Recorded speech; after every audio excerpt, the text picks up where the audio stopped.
Hello students, welcome again to the online learning platform. तो जैसे कि हम ज्योमेट्री का टॉपिक कर रहे हैं और इसके अंदर आज मैं आपको समझाऊंगी ट्रायंगल के बारे में और उसकी कुछ प्रॉपर्टीज डिस्कस करेंगे जो आपके एग्जाम ओरिएंटेड है। ठीक है, तो चलिए वीडियो का बिना टाइम वेस्ट किए ही स्टार्ट करते हैं।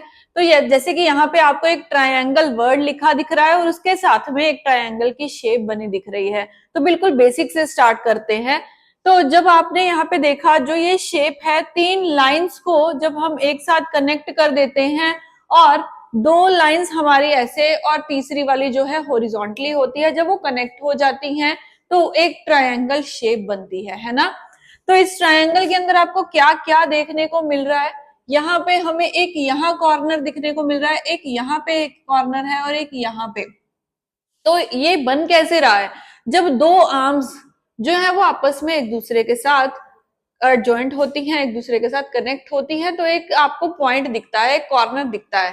ठीक है ना, इसी को ही बोलते हैं वर्टेक्स ऑफ आ ट्रायंगल। जो दो आर्म्स हैं मिलके एक ज्वाइनिंग पॉइंट बनाती है जिसको वर्टेक्स बोला जाता है। इसको ऐसे ही अगर हम नाम दे दे तो इसको ए, इसको बी और इसको हमने नाम दे दिया सी।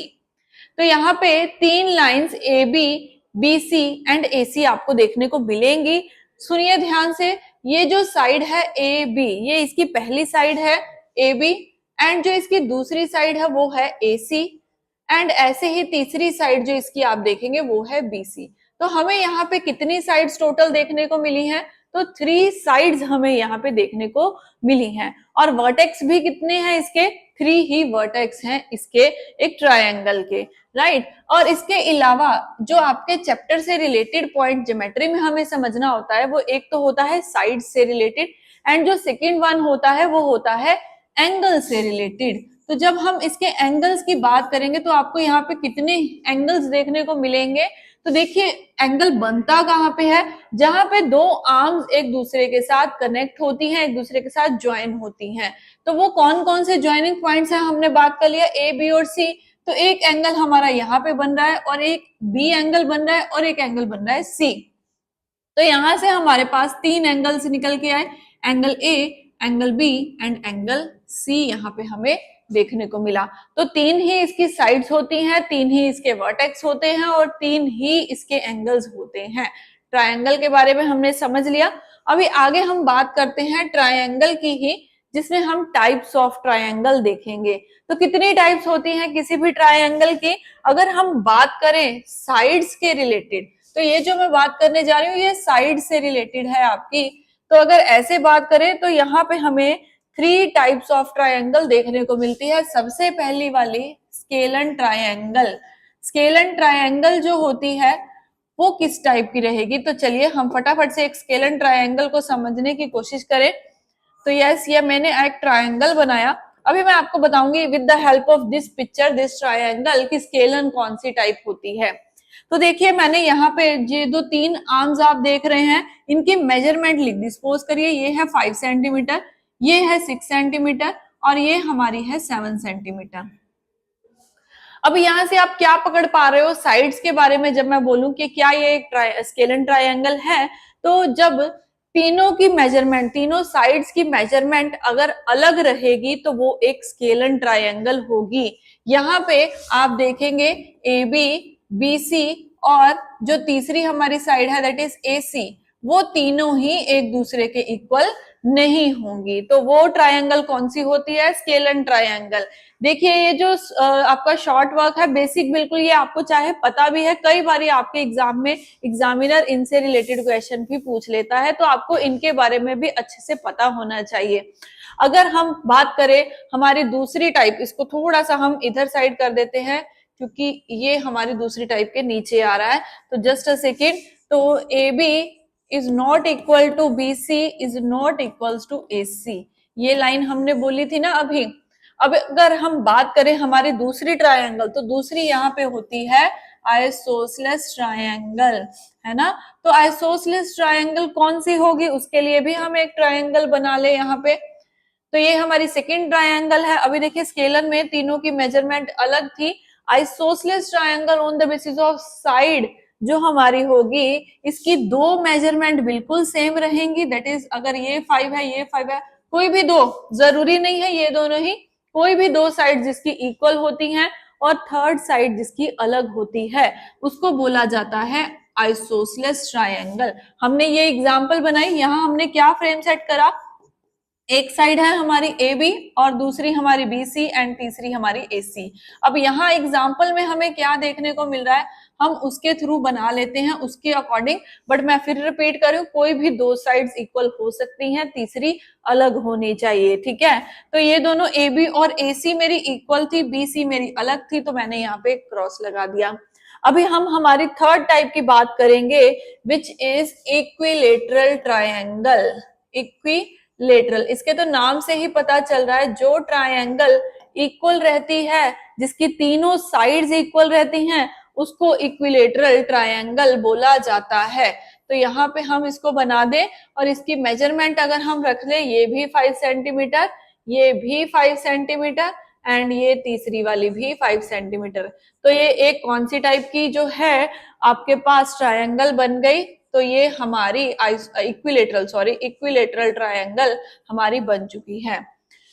तो ये थी types of triangle on the basis of sides. On the basis of angle भी इसको ऐसे देखा जा सकता है, जो right angle triangle, obtuse angle triangle, acute angle triangle, वो सब आप हमारे एंगल्स वाले टॉपिक में समझ चुके हो। तो एक बार इसको बोल के ही रिवाइज कर लेते हैं। राइट एंगल ट्रायंगल वो ट्रायंगल होती है जिसका मेजरमेंट 90 डिग्री होता है, ठीक है। और ऑब्ट्यूज एंगल ट्रायंगल जिसका मेजरमेंट 90 से ऊपर बट 180 से नीचे का रहता है। और एक्यूट एंगल जो लेस देन 90 डिग्री, यानी कि आपका जो एंगल बनता है वो 0 से ऊपर रहता है और 90 से कम रहता है, वो एक्यूट एंगल ट्रायंगल होती है, ठीक है। सो हमने ये डिस्कस कर लिया।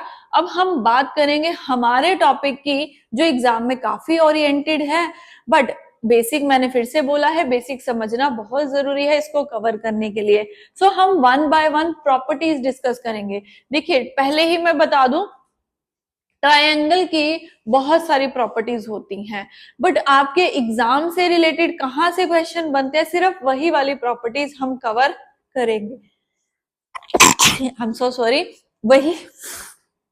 वही प्रॉपर्टीज हम डिस्कस करेंगे। तो सबसे पहली प्रॉपर्टी आप यहाँ पे देख पा रहे हो, जो हर बच्चे को पता होती है, sum of all the 3 angles of a triangle is 180 degree. तो जो 3 एंगल्स आपके आई एम सो सॉरी जो 3 एंगल्स आपके ट्रायंगल में हैं, उनका सम जो होता है वो हमेशा 180 डिग्री रहेगा। आपको इसके रिलेटेड क्वेश्चन पूछा भी जा सकता है, ठीक है। तो सबसे पहले बना के देख ले कैसे। जैसे अगर मैं बात करूं, ये वाला एंगल सपोज आपको दिया गया है 60 डिग्री, ओके। सो ये एंगल जो आपको दिया गया है, सपोज ये है आपका 45 डिग्री। तो ये आपका एंगल क्या होगा, ये हमें तब पता चलेगा, क्योंकि क्वेश्चन बिल्कुल इजी मैंने बनाया। तो 60 प्लस 45 हमारा हो गया 105। 105 को आप 180 में से सब्ट्रैक्ट कर देंगे तो आपका एंगल सी आ जाएगा। बस यही हमें आज यहाँ पे सबसे पहली प्रॉपर्टी समझनी है, क्योंकि याद नहीं करनी आपको, वहां पे थ्योरेटिकल पार्ट नहीं अटेम्प्ट करना, आपको एमसीक्यू सॉल्व करना है, आपको ये पता होना चाहिए, ठीक है। तो वहां पे जब भी हमें एंगल सी फाइंड आउट अगर बाय चांस करना है तो क्या करेंगे, हमें पता है तीनों एंगल्स का सम होता है और ये तीनों एंगल्स अंदर वाले होने चाहिए, compulsory, all the interior angles of a triangle, right. तो अगर आपको पता है कि इन तीनों का सम 180 है, उनमें से मैं बाकी जो 2 रिमेनिंग है अगर उसके सम को माइनस कर दूं तो मेरे पास एंगल सी निकल आएगा। तो यहाँ जब हमने सॉल्व करा तो एंगल सी हमारे पास 75 डिग्री आ गया, जो कि हमारा यहाँ पे करेक्ट आंसर बनता है, ठीक है। तो जब हमने इसको फाइंड आउट किया तो हमारे पास एंगल सी निकल आएगा। तो पहली प्रॉपर्टी आपको समझ में आ गई। इसका रिलेटेड अब आप बोलोगे इतना बेसिक क्वेश्चन कौन पूछेगा, पूछ सकते हैं क्वेश्चन, ये भी पूछ सकते हैं आपसे, आपका लेवल ये रहेगा, बट वो बेसिक अंडरस्टैंडिंग के लिए था आपकी, कि आपको समझनी होगी ये बात। यस, तो यहाँ पे क्या है, एंगल्स ऑफ अ ट्रायंगल आपको गिवन है 8x माइनस 15 डिग्री, ये आपका पहला एंगल है। 6x माइनस 11 डिग्री ये दूसरा एंगल है, एंड 4x माइनस 10 डिग्री ये आपका तीसरा एंगल है। So find the value of x। अब यहाँ पे आपको x की वैल्यू जो रहेगी वो फाइंड आउट करनी होगी। सो एक बार ये लिख ले। इसके अकॉर्डिंग अगर हम काम करें तो कैसे काम करेंगे, तो देखिए सपोज करिए एंगल ए गिवन है 8x minus 15 degree and angle B जो आपको गिवन है that is 6x minus 11 degree, और जो तीसरा आपके पास है that is 4x minus 10 degree.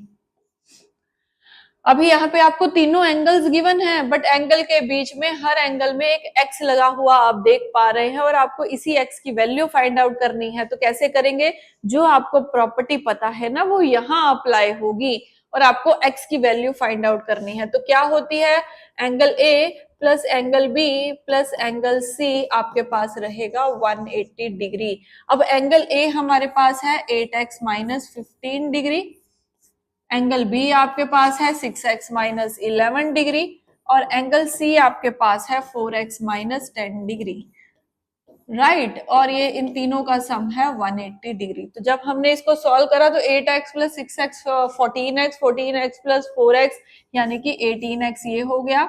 अभी माइनस 15 माइनस 11 करे तो माइनस 26, माइनस 26 और माइनस 10 किया तो माइनस 36 हमारे पास इन तीनों को सॉल्व करके आ गया, जो कि 180 के इक्वल है। अभी आगे सॉल्व करें तो देखिए ये 18x और वो जाके वहां पे प्लस हो जाएगा, और जब ये प्लस होगा तो ये 216 हो जाएगा, और x की वैल्यू हम कैसे फाइंड आउट कर सकते हैं, यही कैंसिल करते हैं। तो 6 के टेबल पे चले जाइए या 18 के टेबल पे चले जाइए, तो 18 के टेबल पे ये 1 पे जा रहा है और ये फिर 2 पे जा रहा है। तो यहां हमें पता चला कि x की वैल्यू आ गई 12 डिग्री। जब आपके पास x आ चुका है, यही क्वेश्चन की रिक्वायरमेंट थी, तो आपका आंसर बन गया। तो प्रॉपर्टी आप चूज करेंगे कौन सी लगेगी, और आपको अगर प्रॉपर्टी आती है तो भी आप ये अटेम्प्ट कर पाओगे, ठीक है। तो फर्स्ट प्रॉपर्टी क्या थी, sum of all the angles of a triangle is 180 degree. तो चलिए अभी हम मूव करते हैं हमारी सेकेंड प्रॉपर्टी के साथ, angles opposite to equal sides of a triangle are equal. अब ये क्या कहना चाहता है, इसके अंदर समझिए कि जो एंगल्स इक्वल साइड्स के ऑपोजिट होगा ना वो इक्वल रहेगा। एक ट्रायंगल लीजिए, समझते हैं इसको ध्यान से। एक ट्रायंगल हमने यहाँ पे ली है, इस ट्रायंगल के अंदर अगर कहते कोई भी दो साइड्स अगर वो इक्वल है, मैंने एग्जांपल में बनाया कि ए बी और बी सी साइड इक्वल है, मैंने ये दोनों अब नहीं रखी, मैंने बोला कि ये दोनों ऑपोजिट साइड्स, ये दोनों साइड जो है ये इक्वल है, राइट। देन अब यहाँ पे क्या प्रॉपर्टी बनेगी कि एंगल जो इसके ऑपोजिट होंगे वो इक्वल रहेंगे। अब आपको एंगल ध्यान से समझना है, ये जरूरी है। देखिए मैंने ये ए बी और बी सी लाइन जो है वो इक्वल रखवाई। अब इसमें मैंने बोला है एंगल ए और सी ऑपोजिट एंगल्स हैं, और ये दोनों एंगल जो हैं ये बराबर है, एंगल बी नहीं बराबर। अभी देखो दो जो लाइंस है ना, एक लाइन थी ए बी और एक लाइन थी बी सी। अब इसके ऑपोजिट एंगल तो आपको पता है, ये प्रॉपर्टी आपने याद कर ली कि ये इक्वल होता है, बट इनके ऑपोजिट एंगल बी क्यों नहीं बना, बी और सी क्यों नहीं बना, ए और सी ही क्यों बना, ये पॉइंट स्टूडेंट्स को समझ में नहीं आता। अब ध्यान से इसको देखो फिर से, देखो जो लाइन कनेक्ट कर रही है, पहली लाइन थी ए बी, दूसरी लाइन थी बी सी। अब इनमें देखो ये बी पार्टिकल जो है ना, बी एलिमेंट, बी वर्ड, आप जो भी कहना चाहो, ये बराबर है, ये इक्वल है। तो इसको छोड़ के जो बार बार आ रहा है उसको छोड़ के आप कह सकते हो जो बाकी दो बच गए वो ऑपोजिट एंगल है और वो इक्वल रहेंगे। ये मैं आपको बता रही हूँ पॉइंट, वहां पे आप कैसे आइडेंटिफाई कर सकते हो। यहां से समझ में आता तो ऐसे कर लो, आपको तो क्वेश्चन का आंसर ही देना है। नहीं तो रीजन क्या होता है कि देखो ये ए बी लाइन है और ये बी सी लाइन है। अब ये ए बी बोला मैंने, इसका एंडिंग पॉइंट क्या है, ए है, और ये बी सी बोला इसका एंडिंग पॉइंट है सी। तो ये दोनों ऑपोजिट एंगल बन गए, बट जो मैंने लॉजिक आपको बताया ये आप लगा के अपना आंसर कर सकते हो। तो दूसरी प्रॉपर्टी क्या कहती है, जब दो साइड्स जो हैं इक्वल रहेंगी तो उनके ऑपोजिट एंगल्स भी इक्वल रहेंगे, ठीक है, यहाँ पे यही लिखा है। इसके अलावा अगर आपको कह दे कि दो एंगल्स इक्वल हैं, दो एंगल्स इक्वल है तो उनकी साइड्स कैसे बनाओगे, उन्होंने यहाँ पे बोला कि अगर आपके पास सपोज करिए एंगल बी और एंगल सी इक्वल हैं, एंगल बी और एंगल सी इक्वल हैं, ये क्वेश्चन में गिवन है, तो कौन सी दो साइड्स इक्वल रहेंगी, कौन सी दो साइड्स इक्वल रहेंगी? बात तो मैंने बोल दिया कि ये दो साइड्स है, और एंगल देखना भी आपको बता दिया ऑपोजिट कौन से हैं। उल्टा अगर आपसे पूछ लिया जाए कि अगर सपोज ये दोनों एंगल्स इक्वल हैं, तो आप वहीं पे भी वही लॉजिक लगाओगे जो ऊपर लगाया है। अब ये है एंगल बी और ये है एंगल सी, तो एक लाइन ऐसी ढूंढो जो इन दोनों को कनेक्ट कर रही है। तो एक है ए बी और एक है ए सी, तो ये दोनों लाइंस जो होंगी इसकी इक्वल रहेंगी। आई बात समझ में? तो यहां से आपको पॉइंट पकड़ में आ गया कि अगर दो एंगल्स इक्वल हैं तो दो ऑपोजिट साइड्स भी इक्वल रहेंगी, और जब दोनों साइड्स इक्वल है तो उनके ऑपोजिट एंगल्स भी इक्वल रहेंगे। दोनों प्रॉपर्टी क्लियर है अब आपको? अभी हम चलते हैं आगे, एक क्वेश्चन देखेंगे। अब आप बोलोगे क्वेश्चन आता कैसे है? तो ऐसे आता है क्वेश्चन। हाँ जी, तो यहाँ आपके पास क्या क्या गिवन है? एक कहते ट्रायंगल है एबीसी, जिसमें एंगल ए आपको दिया हुआ है 65 डिग्री, और बोला गया स्पेशली कि ए बी और बी सी बराबर हैं। तो क्या हमें बताया जा सकता है कि एंगल सी कितना होगा? तो कई स्टूडेंट्स तो ऐसे करेंगे कि इसको एक्स मेथड से सॉल्व करने जाएंगे, वो पहली वाली प्रॉपर्टी लगाएंगे कि sum of all the angles of a triangle, फिर भी आंसर नहीं कर पाएंगे क्योंकि दोनों एंगल ही मिस है यहाँ पे। तब आपको ये प्रॉपर्टी सोचनी होगी, क्या थी प्रॉपर्टी? ओह शिट, लाइट चली गई है आज। तो आज हम इतना ही पार्ट कर पाए हैं। नेक्स्ट क्लास के अंदर हम इसको स्टार्ट करेंगे फिर से, और तब हम इसका फर्दर टॉपिक जो है वो फिनिश कर लेंगे। तो मिलेंगे नेक्स्ट क्लास में। Okay class, thank you.